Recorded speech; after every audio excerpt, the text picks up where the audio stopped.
Hello, Chris McCraw here with Happy Camper Public, and here I am bearing witness to yet another uh, uh, dialogue on, well, I don't know. To me, it seems like it's semantics because I have this kind of dialogue with anarchists all the time that I blaspheme anarchy by using the term anarchist in relation to Happy Camper Public. Because a republic is a hierarchical form of government that could not be anarchy. And I understand their point. However,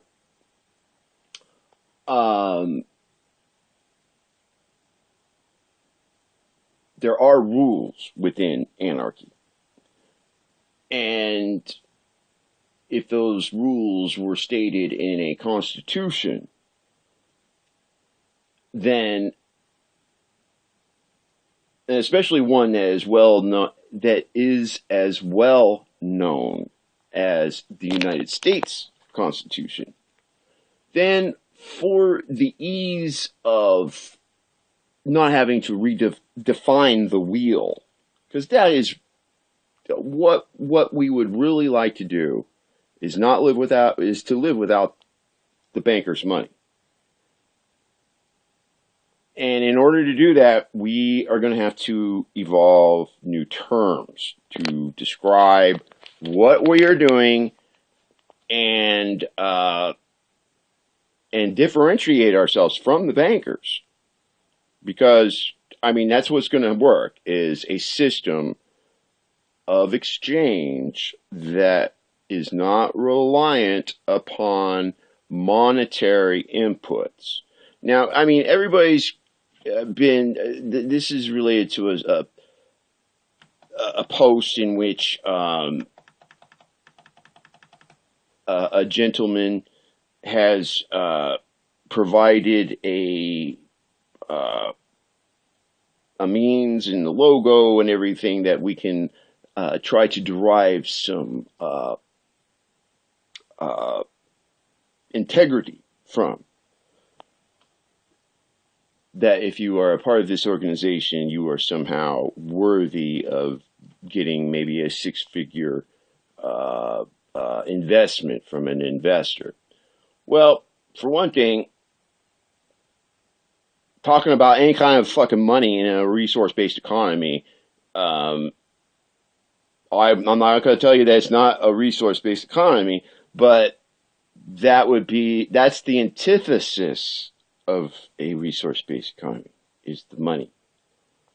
So you're not going to create a resource-based economy with money. Does that make sense?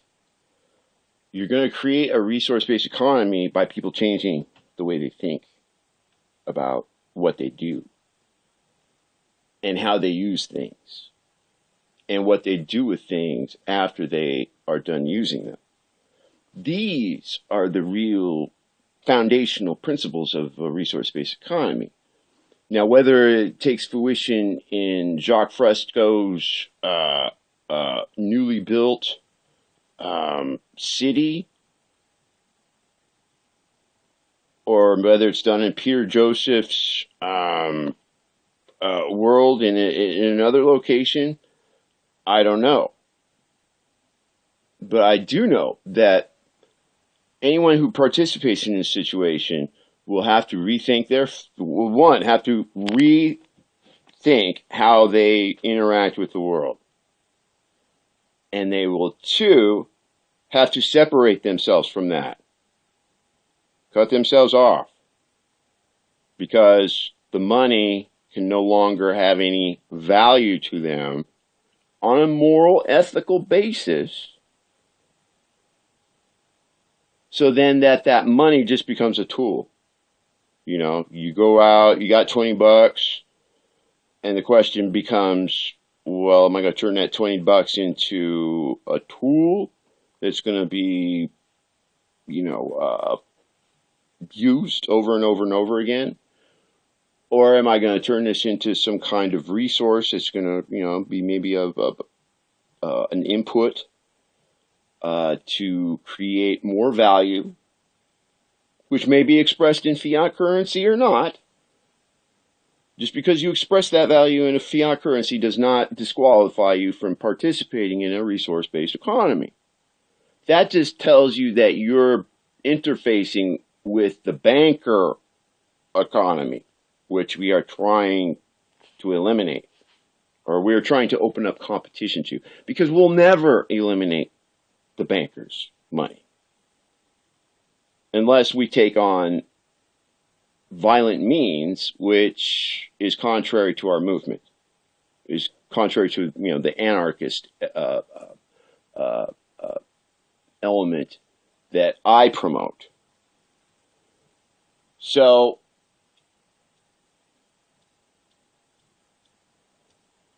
absolutely, we got to be clear with terms, and that's why I chose to reinstitute a republic in which there would be the rule of law.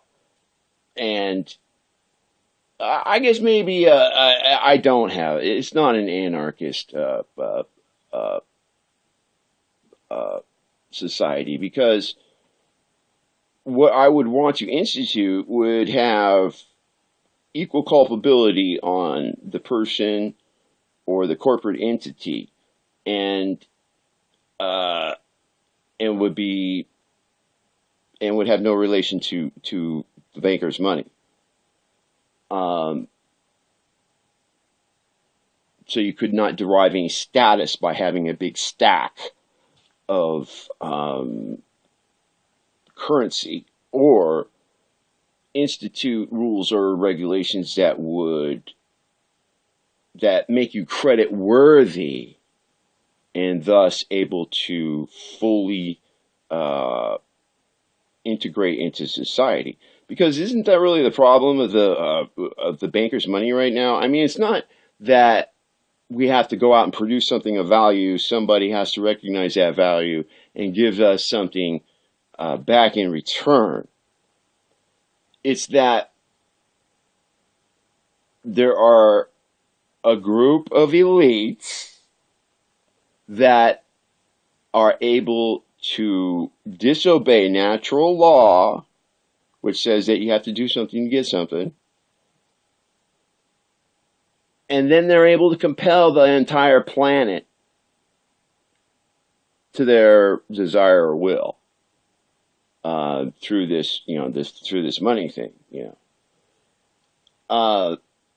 So I don't know. In regards to this post at all, and trying to obtain integrity by being part of some kind of organization, I don't know. I'm not saying that the effort is bad, because like I said, man, we've all got this fucking money thing in our head, and structures, rules, laws that they affect how we are. So even if all governments cease to exist, I think we would probably proceed on in kind of the same fashion, just by mere adherence to our habits, and that is what has worked. We're just because the government goes away, we're not going to all of a sudden create the perfect world. There's going to be something different after that. After the United States government is recognized as bankrupt, and that nobody everybody, nobody does what they say, and nobody will do what they say, then that will be the time that there will be an opportunity to have something different. And until then we're always going to be compelled at the end of a gun to go to work, make that wage, and think that the taxation that they take out is moral and justified when it's not. We know through other, lectures that the government does not need to steal from you personally to maintain its operations. During the last government shutdown, when they said that the government was shut down, it really wasn't shut down. There were a great amount of the government was still going to work, still earning a paycheck. That was all propaganda, So in my in my resource-based economy, what we are trying to do is we are trying to take a natural resource and we are trying to gain we want to work within a framework in which we are able to derive we're going to make it exchangeable. We're going to be able to trade it amongst ourselves. Now, whether you voluntarily join the network and participate, I mean, that's totally up to you.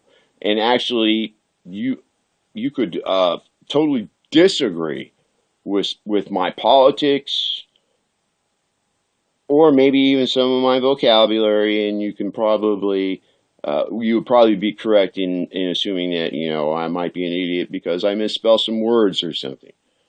But the real value derived from a resource-based economy is that, one, you have no hierarchical commitment to maintain. So, like becoming part of the Zeitgeist movement or the Venus Project, you're doing this on your own because some of that stuff is not maybe attractive in your network or in your location. I live in a very small rural community in California, believe it or not, and things that work in San Francisco, Sacramento, or Los Angeles will not work here because we have no freeways. Not everybody has even a telephone, let alone a cell phone.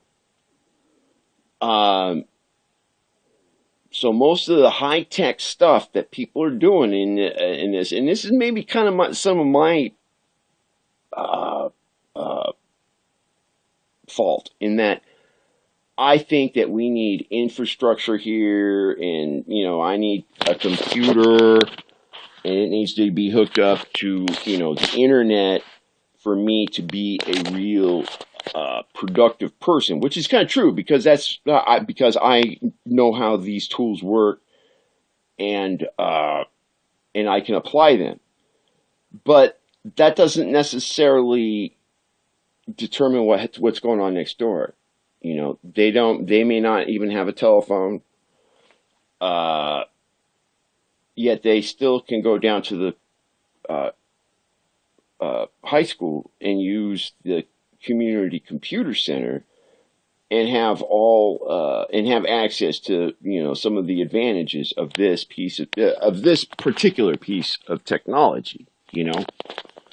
But they do not necessarily have to be online or whatever, or display this logo to be a real resource-based economy. And actually, I think when we try to look good for the bankers, we're actually doing a disservice to ourselves, because your focus shouldn't be on acquiring money.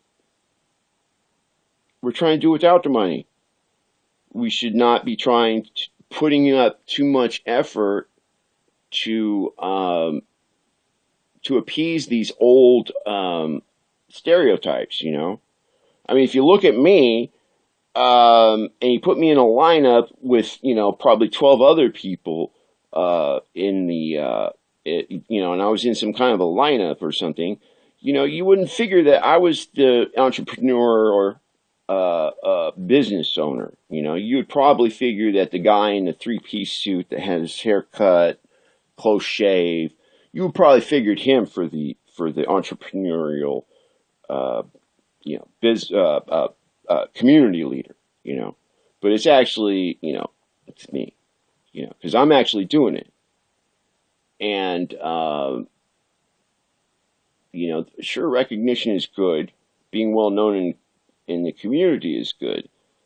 Um, but it's not essential to getting the job done. It's not essential in starting a resource-based economy. So all you apologists that say, well, I can't find nobody or I can't do this. Well, you need to move then. And you need to get closer to some people that are doing that. And whether that means you traveling here to Happy Camp, California, state of Jefferson, or whether you get down some of your own barriers, because that's what happens, man. We get beat down. We put up all these barriers to protect ourselves from our neighbors because they hurt us, you know. Well, despite that, you got to still be able to talk to them. You still have to be able to communicate with them. And if you're saying that in a metropolitan area that you can't find like-minded people, I would submit to you that you do not have enough desire to really get started or do anything. And that if you're posting anything on here, it's your lack of influence, of having friends, being able to do things locally, that drives you to post and do things like that. So, you got to do some old style networking, face to face. That's essential. And you're not going to reach, well, yeah, I mean, through the internet, we can do all kinds of, wonderful things, but it's just amazing that some people will try to, one that they put down, this one guy, Thomas A. Anderson, who insists that an RBE is a global sustainable economic system.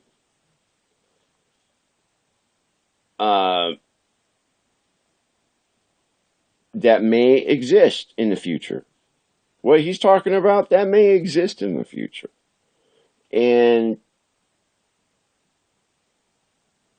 But until then, we have to deal with governments and bankers. And so thus, with their control of the globe, they are not going to be they're going to be very reluctant to release that monopolistic power. So do not discount any local effort that claims to be a resource-based economy and that may not have the logo that is approved by whoever. That does not mean that they are not they're not doing a good thing, or that they are not a resource-based economy. It just means that they're doing something different, and actually, once you start actually examining objectively, some organizations, you see that these things already actually exist around us. There are charitable organizations out there that will provide products, goods, and services to you should you be in need. It's just they're not necessarily set up to do that for the rest of your life. And that's kind of the thing that we got to just do, is establish more outlets for resources, so people that don't have the monetary means to obtain them aren't beating your door down to get your stuff, because you're already sending it to them. And that's how a local resource-based economy will be sustainable. Because you just can't, a dozen of us just can't go over the mountain and start producing something that we bring over the mountain occasionally to trade for some things that we can't produce ourselves. Because that action right there is in itself is economic. And whether we bring back, and whether it's transferred into money is the key factor here, especially if the society on this side of the mountain demands that you get social security numbers, birth certificates, meet this regimented thing before you can even buy or sell. You know, that's a very restricted economy to the economy where, that those guys going over the mountain are trying to establish by getting away from the requirements, because they can go over the mountain and create their own value. They do not need the banker's currency or the banker's credibility to maintain their business. And that's one of the biggest things that we have down, the biggest problems that I'm having right now with the hardware store is I am not very credible. I do not have the credibility that other people have. So I just can't run down and get a loan. And I cannot just, I can't even get a fucking bank account. So I've already been kind of like cut off from the monetary system in a way. And I have to do certain actions like travel to have a means of exchange in which if I made it here, if I created that value or accepted currency here, so I could transfer it to somebody else. And that's a real detriment to our expansion and right now, because we need to restock the place with products that we need, but we are prohibited from participating in that monetary system. And we have to do other things to get things of value and transfer them and find a way to transfer it, and usually that's done face to face, So when you're using the internet and stuff to transfer value, I mean, it's not necessarily that value is going to show up as some kind of currency. It could show up as a device or access to a service, which would demand you to otherwise pay currency.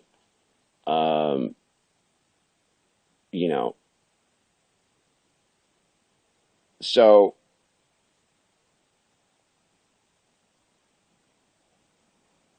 personally, I think I'm going through I'm fighting the right path to actually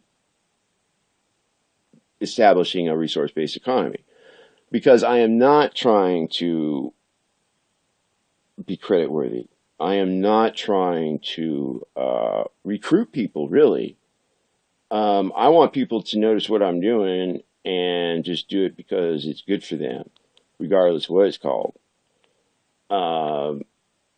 They do it. I want them to come to me because I'm, obviously communicating the concept, but and sure, there's integrity and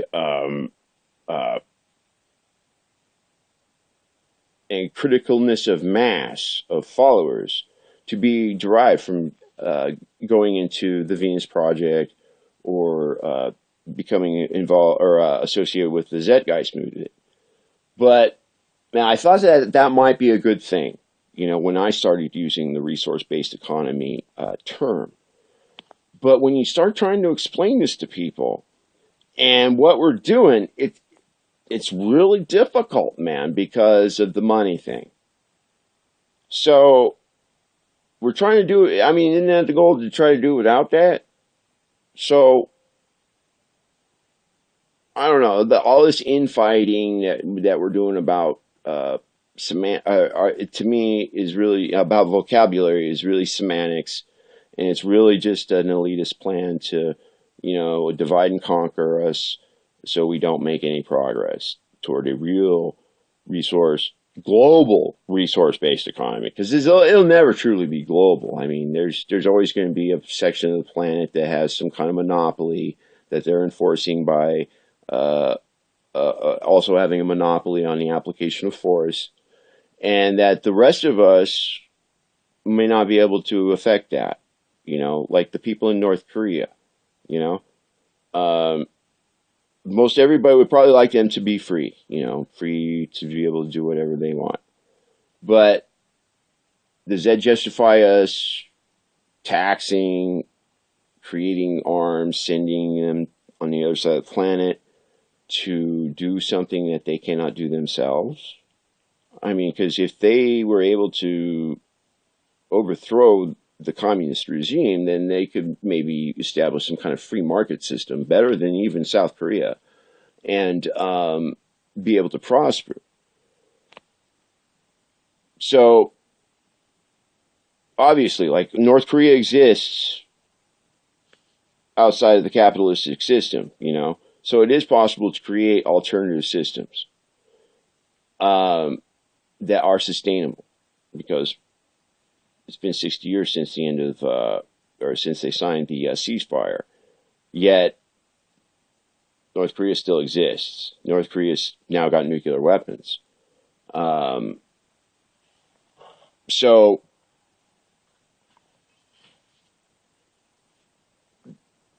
obviously, sustainability in your community is an important factor. But when you start looking at some of the things that they're arguing about here, like nuclear war and stuff like that, I mean, yeah, that's like a what if situation that is irrelevant, because it doesn't matter. If we have a nuclear war, we're all going to die anyway, so it really doesn't fucking matter.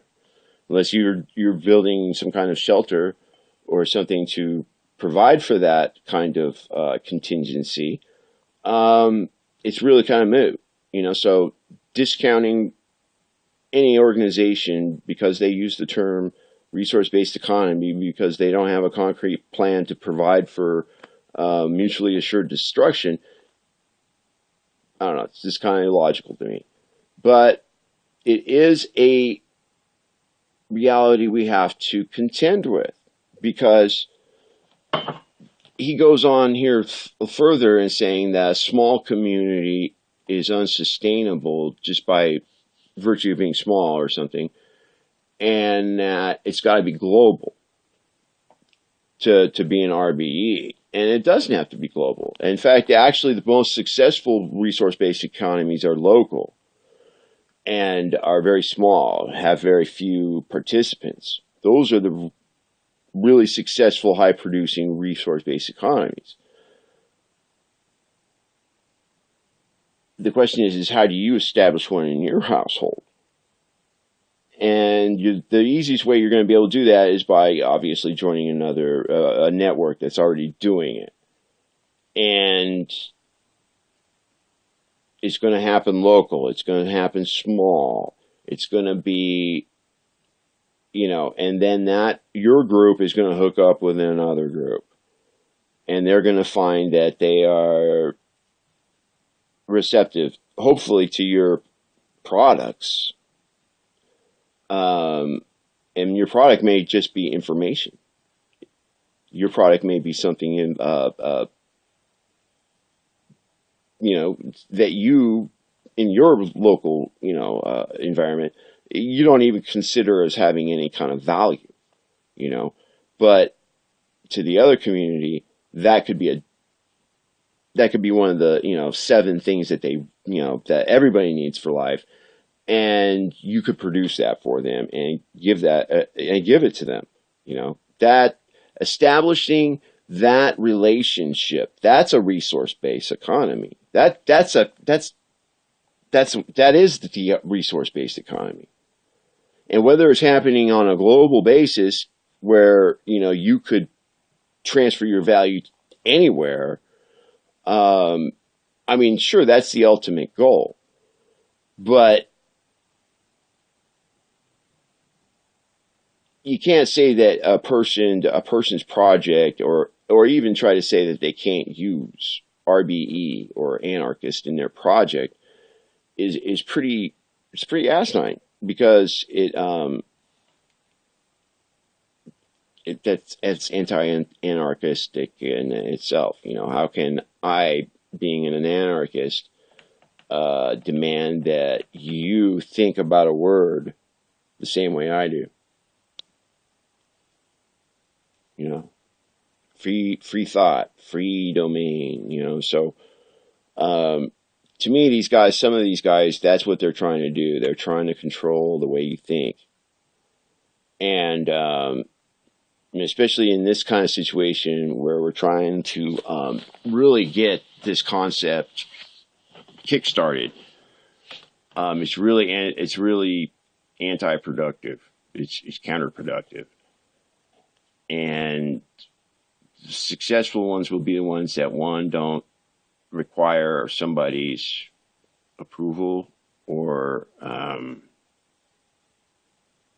acceptance to do what they're doing. You know, because us here in Happy Camp Republic, or in the Happy Camp Republic, we can have a perfectly functional resource-based economy, and it's probably because we don't tell a lot of people about it, and there are a few participants. That's probably what preserves our value, and what actually builds our value. And when you come into the community and into this region, maybe it would have value for you, you know, and you would be able to participate. But this concept that it has to be global, or that the governments have to be overthrown or abolished for a resource-based economy to be to come to fruition, that those are false assumptions. You know, because all we have to do is decide to derive value from things on their objective, practical use, and not assign fiat banker currency values to that, or making the currency essential to our well-being or keeping up our home. So most of what I'm doing, I'm not looking for, we don't need people to give us money. For what I'm doing and for the success that I've had so far, nothing has relied upon one particular person or anything, but that they just saw value in what we're doing and threw something in the pot, you know. And so, yeah, so trying to pass banker muster, that's, you know, I don't think that's something a real resource-based economy coordinator is going to be entirely too concerned about. They're going to be more concerned about hooking up with more people that are close to them, you know. Of course, if we had some kind of national, and this will evolve, you know, there will become a global organization or network or something that will represent us. Whether that organization exists right now or not, I don't know.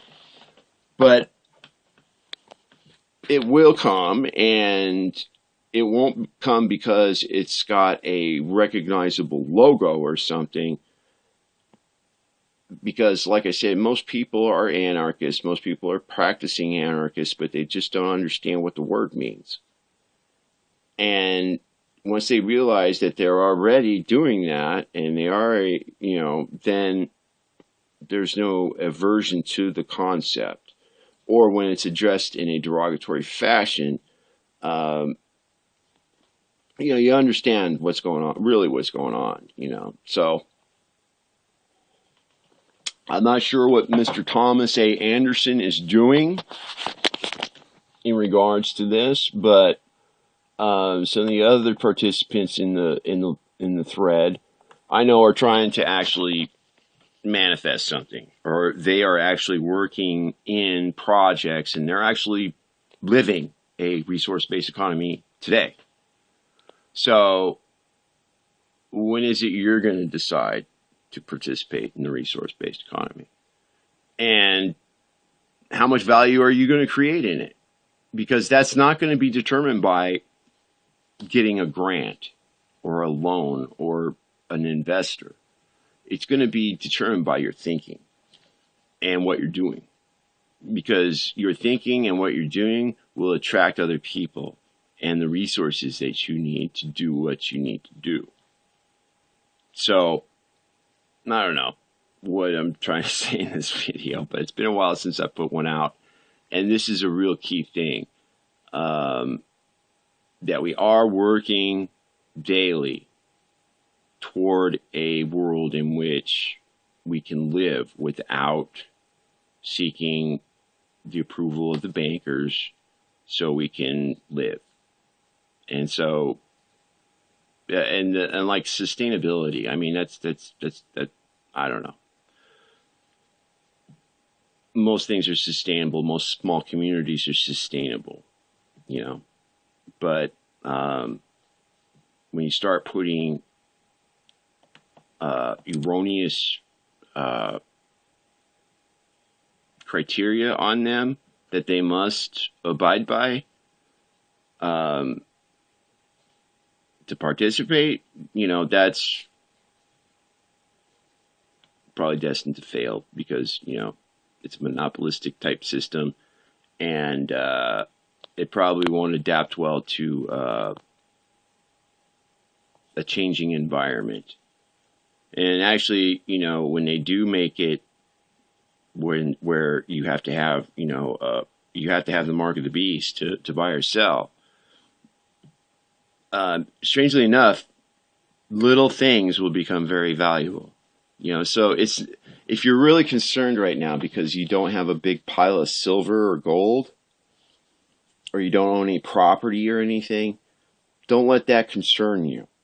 Because if the bankers are successful in trying to institute that, just little things will become very valuable. Because just by ownership, by being able to acquire them, So that's another aspect of the resource-based economy. How can you get a hold? How much resources can you get a hold of with zero monetary input? To me, that determines a resource-based economy. That's very intrinsic, because you have to be able to get a hold of almost an unlimited amount of some kind of resource, and be able to do that daily. Here we go, sustainability, without any monetary inputs. I could probably go out here in the forest and I could probably chop down trees every freaking day, Is that going to be detrimental to the environment? Actually, it could actually foster the growth of actually more trees by opening up the canopy and letting more sunlight actually hit the ground than the tops of the trees. So, am I an unsustainable RBE community because I go out and chop down trees and turn them into products that people need? And because they trade with me, because I've gone over the mountain and established those links? Am I not an RBE because of that? Who gives a fuck? I'm providing my needs without the banker money. And that, I think, is the benefit that most people want. So whatever you call yourself, doesn't matter. The thing is that you're doing stuff for other people and you're not relying upon money. You're not depending on their status as being a part of this organization or some rank or title that they hold or whatever. that's what this whole movement is about. And I just hope that, I'm providing some kind of value to the community, inspiration by my participation, and showing you that you're probably already doing it, but you're just having a vocabulary problem. You're thinking of things a little bit. Maybe you're making it maybe too complicated than it seems.